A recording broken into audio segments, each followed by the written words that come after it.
नमस्कार. आज अश्विनी बनवत आहे मसूर भात. त्यासाठी लागणारं साहित्य बघून घ्या. मसूर हे भिजवून ठेवलेले आहेत रात्री. लिंबू घेतला आहे, मिरची खरडा घेतला आहे, मिरची, लसूण आणि आलं, कडीलिंब घेतला आहे, टोमॅटो, कांदा आणि हे 1.5 वाटी तांदूळ आहेत. तांदूळ भिजवून ठेवले आहेत. 15 ते 20 मिनटं पाण्यात ठेवलेले नाही आहेत. आणि हे जे मसूर दिसत आहेत हेही भिजवून ठेवलेले आहेत. आता हे तांदूळाबरोबरच शिजणार, त्यामुळे सर्व आपण एकत्र करायचं आहे आणि मसूर भात बनवायचा आहे.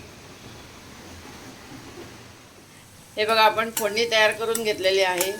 फोडणीसारखी फोडणी, आलं, मिरची, लसूण वाटण आणि कडीलिंब. आता ह्याच्यात आपण कांदा टोमॅटो घालून द्यायचा आहे. हे बघा, कांदा आणि टोमॅटो, त्याच्यात किंचितचं मीठ घातलं आहे. हे परतून घेऊया आणि मग ह्याच्यात मसूर आणि तांदूळ घालूया. हे बघा मंडळी, ह्याच्यात मसाले दिसत आहेत. किचन किंग मसाला, गरम मसाला आणि धना जिरा पावडर असं मी घालून घेतलेलं आहे. बाजूला पाणी उकळायला ठेवलेलं आहे. आता मी ह्याच्यात लिंबू पिळून घेणार आणि गरम पाणी सोडणार आणि एक वाफ आणणार. हे पहा, पाणी गरम करायला ठेवलेलं आहे. हे पहा, ह्याच्यात गरम पाणी घालून घेतलं आहे. आता हे पाणी आटलं की याला मस्त झाकण ठेवायचं. एक 10 मिनटं वाफ काढायची की आपला तयार मसूर भात. आता या मसूर भातात तुम्हाला कांदा टोमॅटो नको असेल, नाही घातलात तरी चालून जाईल. फक्त मसूर घ्या, बाकी सर्व साहित्य घ्या आणि मसूर भात करा. हळदही तुम्हाला हवी असल्यासच घालायची आहे, नाहीतर हा भात पांढराही छान दिसतो.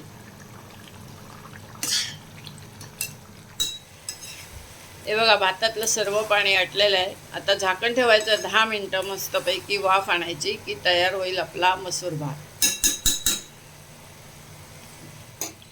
हे पहा, भातातलं पाणी पूर्णपणे आटलं आहे. आपण ह्याच्यामध्ये फक्त थोडंसं तूप घालून घ्यायचं आहे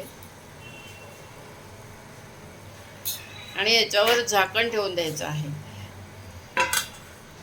आता हे झाकण 10 मिनटं ठेवायचं आहे. 10 मिनटांनी तयार होईल आपला मसूर भात.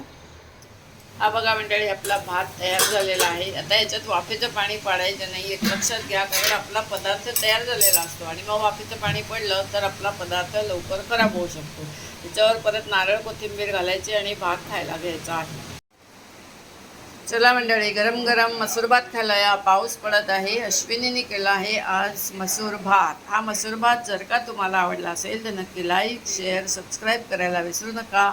धन्यवाद. आता आपली भेट एका छानशा रुचकर पदार्थासोबत होणार आहे. तोपर्यंत बाय बाय.